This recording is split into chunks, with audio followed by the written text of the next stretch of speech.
Still Sippin' Sundays. Another shout out to Chris at Oasis Liquor. He's the whole reason why I've been doing this segment. These are the bottles that I still like to drink. I still make sure are on the shelf and are crowd pleasers to me.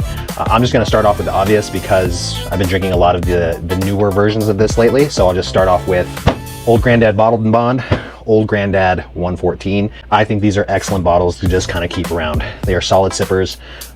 I think you might have watched an episode recently where the Old Granddad was randomly pulled from my bucket of Bottled and Bonds and beat out the Old Fitz and something else. I can't remember what it was. It had the word old in it, I remember that. So definitely one of those bottles that you gotta keep on the shelf.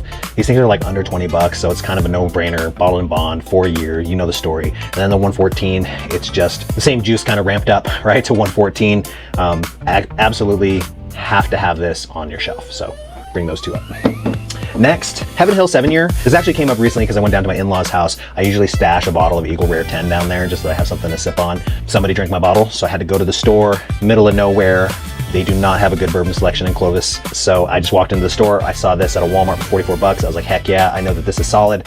Absolutely just something that you should have on your shelf. I don't love the price, unfortunately. I feel like $50 might be a little bit high, but Heaven Hill Juice, can't beat it. I mentioned in the last episode, and there's no way I'm not gonna mention JTS Brown every chance I get.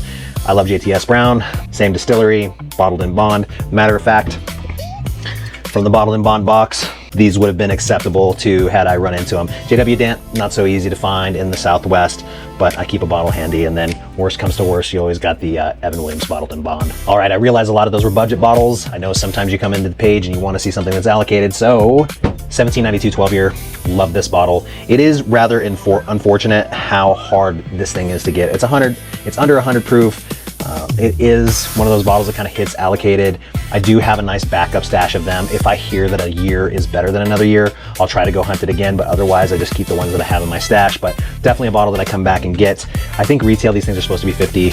Unfortunately, secondary pricing on these can push them up towards the 80 range, sometimes even more. Don't really know what the climate is for this bottle at the moment because I just haven't seen any. It's been quite a bit. I think the last time I saw them was in October, and Classic Liquor offered me one, and I was like, oh, I'm full up, so give it to somebody who needs it, which that never happens. They just give it to somebody who's gonna sell it again, probably. Shouldn't say that. But anyway, those are the bottles that I am still sipping. If you like this, let me know, and I'll just keep doing this on Sundays. Cheers.